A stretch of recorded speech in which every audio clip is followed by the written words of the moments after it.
Olá a todos, muito obrigado por ter você comigo aqui novamente, seja bem-vindo mais uma vez a mais um vídeo inédito aqui nesse canal, é um prazer enorme ter você aqui comigo mais uma vez. Pessoal, dessa vez eu gostaria de comentar sobre Barbarian, Noites Brutais, filme de 2022 dirigido por Zack Cregger. Bom, a pedido de um inscrito aqui no canal, decidi trazer essa análise, né? Bom, esse filme ele, na época que lançou, estreou no San Diego Comic Con.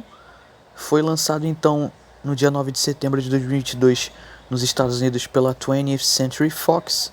O filme, querendo ou não, foi um sucesso de crítica, com alguns críticos elogiando o roteiro e a direção de Cregger, bem como algumas performances do elenco, e querendo ou não, teve um bom resultado de bilheteria, arrecadando mais de 43 milhões mundialmente, né? Esse longa então acabou marcando a estreia de Zack Cregger como roteirista e também como diretor. Ele foi inspirado pelo livro The Gift of Fear, do autor Gavin De Becker, que incentiva as mulheres a confiarem em sua intuição ao sentirem um sinal de perigo, né?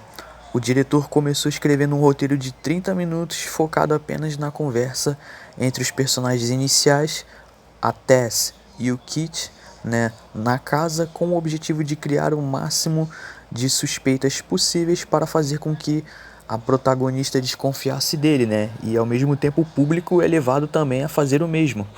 O título Barbarian foi usado inicialmente como um marcador de posição durante a escrita do roteiro para se referir à rua onde a casa fica, né, a Barbary Street. Bom, o diretor Zack Cregger havia enviado o roteiro para quase todas as produtoras de terror, né, dos últimos 15 anos, e recebeu o não de todas, né? Quase ninguém queria trabalhar com a ideia proposta pelo Zack Cregger. E aí você tem várias questões, por exemplo, os produtores criticavam, né, o trabalho do Cregger, né, porque eles achavam que faltava estrutura convencional. Por exemplo, você também tem a questão que era a estreia do Zack Cregger no terror, né, muitos não confiavam muito na capacidade dele de equilibrar o suspense com elementos bizarros da trama. Né? O roteiro ele não segue aquela estrutura clássica de 3 atos de Hollywood, e isso acabou deixando os executivos confusos sobre a venda do produto, né? E também você tem a questão da reestruturação radical na página 50. O que é isso? Vou explicar para vocês que é o seguinte, o filme ele muda completamente de tom, né? A narrativa e alguns personagens são introduzidos na metade da história. Aí o que acontece? Alguns produtores achavam então que isso perderia a audiência e abandonaria o foco inicial, né? A jovem Tess, interpretada por Georgina Campbell, ao chegar para uma entrevista de emprego na cidade de Detroit, descobre que sua casa alugada no Airbnb já está ocupada por um estranho, Kit, interpretado por Bill Skarsgård. Contra o bom senso, ela decide passar a noite lá, mas logo percebe que há segredos muito mais sombrios e perigosos escondidos na casa do que o próprio hóspede inesperado, levando a uma espiral de horror perturbadora e cheia de reviravoltas. A casa acaba então escondendo um cativeiro sinistro e uma ameaça muito maior, né, do que a personagem Tess poderia imaginar. É um filme de terror que mistura suspense, mistério, né, e, claro, algumas críticas sociais também. Bom, um dos grandes méritos do diretor está em construir um terror a partir de um ambiente de medo, levando em conta toda a estrutura social, né, urbana. O filme começa muito bem, né? Pelo menos esse primeiro ato, né, consegue construir uma atmosfera de suspense, né, a ponto de deixar o espectador tenso mesmo e curioso sobre o que vai acontecer. Pelo menos os primeiros 40 minutos do filme possuem um ritmo legal, só que aí você vê uma quebra de ritmo quando o filme tenta introduzir um outro personagem, né, com uma nova subtrama, e aí o filme perde um pouco o ritmo. Claro que tem certas coisas que o diretor ele não se preocupa em responder para o espectador, e às vezes quando escolhe fazer isso, né, quando tenta criar uma estrutura de conexão entre passado e presente, isso é feito de uma maneira um pouco fraca no meu ponto de vista. Bom, alguns até chegam a dizer que esse é um dos filmes de terror mais impressionantes dos últimos anos. Bom, será que está correta essa questão?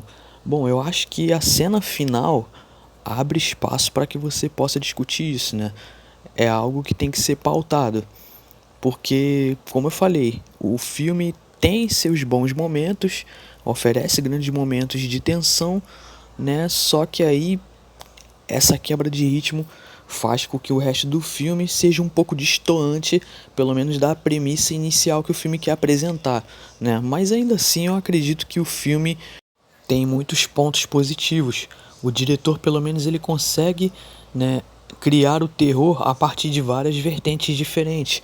Por exemplo, o terror é estruturado em camadas sobre o medo de mulheres, de serem talvez abusadas ou desrespeitadas por homens, retratando diferentes tipos de predadores, desde o sutilmente intimidador ao abertamente violento. A cidade de Detroit é então usada como cenário, como pano de fundo para representar o declínio do sonho americano e a negligência urbana. A casa, com seu porão oculto e túneis secretos, simboliza segredos obscuros escondidos sob uma fachada então de normalidade. O filme acaba driblando o espectador, passando de um suspense thriller psicológico para um terror body horror, né, sem se prender então a uma única convenção. Então, um dos méritos também do diretor é isso, é saber trabalhar com o terror a partir de diferentes vertentes. E além disso, você tem também algumas subversões. Por exemplo, o público acha que algo vai acontecer enquanto esse algo não acontece. Então, o diretor sabe trabalhar também um pouco com isso, né? E você tem isso inicialmente, né? Você começa a desconfiar do personagem do Bill Skarsgård, mas a partir do momento em que a trama vai se desenvolvendo, você percebe que não era bem aquilo que você pensava. Mas assim, quanto ao roteiro, como eu falei, o roteiro ele não é perfeito. Eu não sou muito fã do final do filme. Para mim o final é um pouco decepcionante, porque no final do filme você sente falta de mais conteúdo, sente falta de mais explicações, né? E o diretor ele não tem como objetivo te dar muitas respostas. O que é revelado já é o suficiente para o espectador entender o que está acontecendo, para o espectador entender a situação.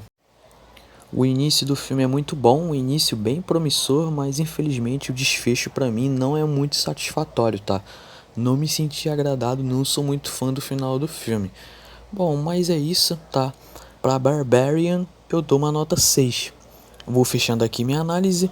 Esse seria meu comentário por hoje. Se gostou do vídeo, por favor, deixe seu like, comente sua opinião abaixo. Muito obrigado a todos pela paciência e pela atenção. Vou ficando por aqui. Por hoje é isso. Muito obrigado a todos. Um forte abraço e até mais.